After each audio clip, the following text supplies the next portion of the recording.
1월 9일 화요일, 백배 열매 맺는 좋은 땅, 좋은 마음. 마가복음 4장 1절에서 20절까지.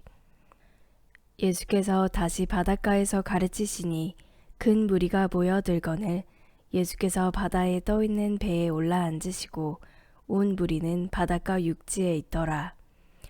이에 예수께서 여러 가지를 비유로 가르치시니 그 가르치시는 중에 그들에게 이르되 들으라, 씨를 뿌리는 자가 뿌리러 나가서 뿌릴새 덜어는 길가에 떨어짐에 새들이 와서 먹어버렸고 덜어는 흙이 얕은 돌밭에 떨어짐에 흙이 깊지 아니하므로 곧 싹이 나오나 해가 돋은 후에 타서 뿌리가 없으므로 말랐고 덜어는 가시떨기에 떨어짐에 가시가 자라 기운을 막음으로 결실하지 못하였고 덜어는 좋은 땅에 떨어짐에 자라 무성하여 결실하였으니 30배나 60배나 100배가 되었느니라 하시고 또 이르시되 들을 귀 있는 자는 들으라 하시니라. 예수께서 홀로 계실 때에 함께한 사람들이 12 제자와 더불어 그 비유들에 대해 물으니 이르시되 하나님 나라의 비밀을 너희에게는 주었으나 외인에게는 모든 것을 비유로 하나니 이는 그들로 보기는 보아도 알지 못하며 듣기는 들어도 깨닫지 못하게 하여 돌이켜 죄 사함을 얻지 못하게 하려 함이라 하시고 또 이르시되 너희가 이 비유를 알지 못할진대 어떻게 모든 비유를 알겠느냐. 뿌리는 자는 말씀을 뿌리는 것이라. 말씀이 길가에 뿌려졌다는 것은 이들을 가리킴이니 곧 말씀을 들었을 때에 사탄이 즉시 와서 그들에게 뿌려진 말씀을 빼앗는 것이요. 또 이와 같이 돌밭에 뿌려졌다는 것은 이들을 가리킴이니 곧 말씀을 들을 때에 즉시 기쁨으로 받으나 그 속에 뿌리가 없어 잠깐 견디다가 말씀으로 인하여 환난이나 박해가 일어나는 때에는 곧 넘어지는 자요. 또 어떤 이는 가시떨기에 뿌려진 자니 이들은 말씀을 듣기는 하되 세상의 염려와 재물의 유혹과 기타 욕심이 들어와 말씀을 막아 결실하지 못하게 되는 자요.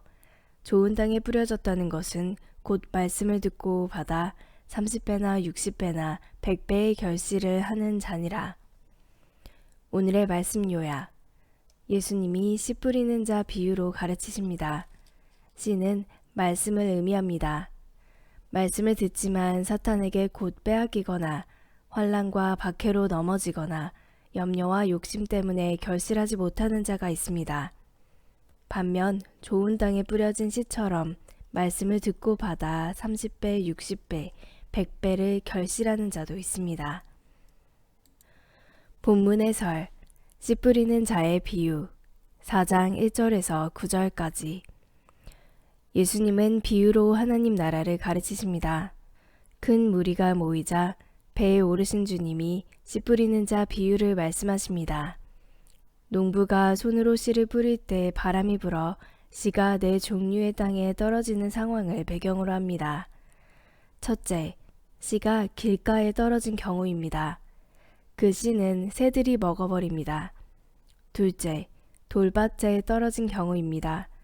흙이 얕아 뿌리를 내리지 못한 씨는 싹은 틔우지만 곧 햇빛에 말라버립니다. 셋째, 가시떨기에 떨어진 경우입니다. 그 씨는 자라긴 하지만 가시의 기운에 막혀 결실하지 못합니다. 넷째, 좋은 땅에 떨어진 경우 그 씨는 30배, 60배, 100배 열매를 맺습니다. 네 가지 땅 가운데 열매 맺는 땅은 좋은 땅 뿐입니다. 네 종류의 땅 가운데 열매를 맺는 것은 어느 땅인가요? 결실 여부를 땅이 좌우한다는 사실은 내게 어떤 교훈을 주나요? 비유에 대한 해석 4장 10절에서 20절까지. 비유는 택함을 받은 사람들에게는 말씀의 이해를 돕는 그림 언어지만 외인에게는 비밀 언어입니다. 씨 뿌리는 자 비유에서 씨는 하나님 말씀을, 네 종류의 땅은 네 부류의 사람을 의미합니다. 길가는 말씀을 듣지만 곧 사탄에게 말씀을 빼앗기는 사람을 가리킵니다.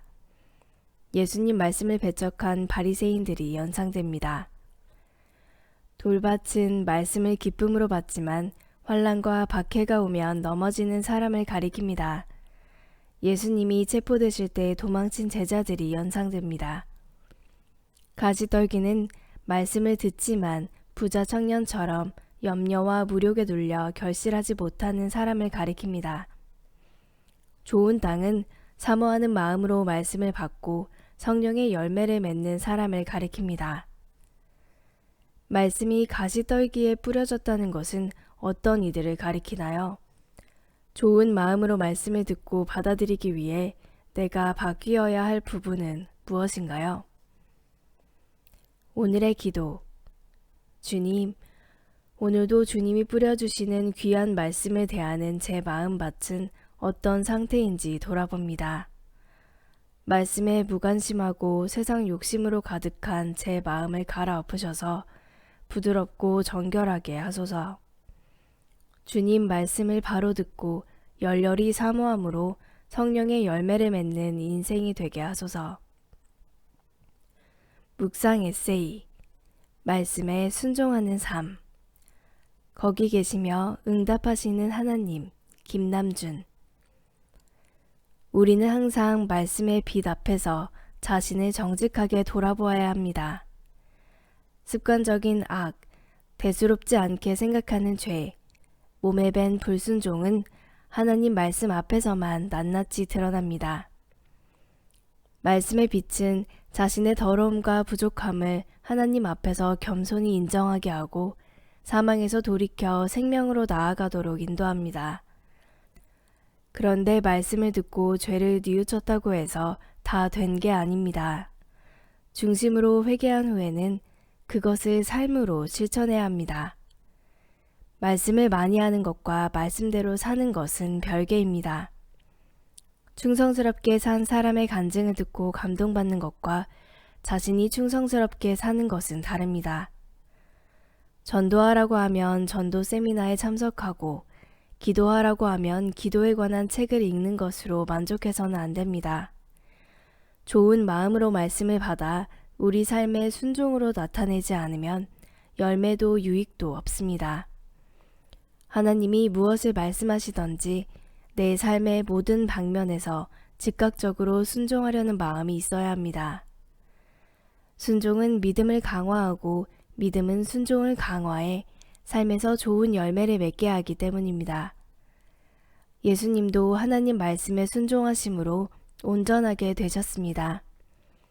하나님은 지금도 모든 사람의 길을 주목하시고 말씀을 받아 실제 삶에서 아멘으로 답하는지 보십니다. 한절 묵상. 마가복음 4장 14절과 20절. 예수님은 부지런히 말씀의 씨를 뿌리십니다. 그러면 성도는 좋은 마음밭으로 말씀을 받아들여 삶에서 열매를 맺어야 합니다. 좋지 않은 밭이 저절로 좋은 밭이 될 수는 없습니다. 돌멩이를 줍고 가시떨기를 걷어내고 굳은 땅을 부드럽게 기경하고 울타리를 치는 농부의 수고가 필요합니다. 농부이신 예수님은 그분의 몸인 교회의 이 모든 일을 행하십니다. 말씀을 받아들이는 마음이 먼저 준비될 때 열매 맺는 삶이 뒤따릅니다.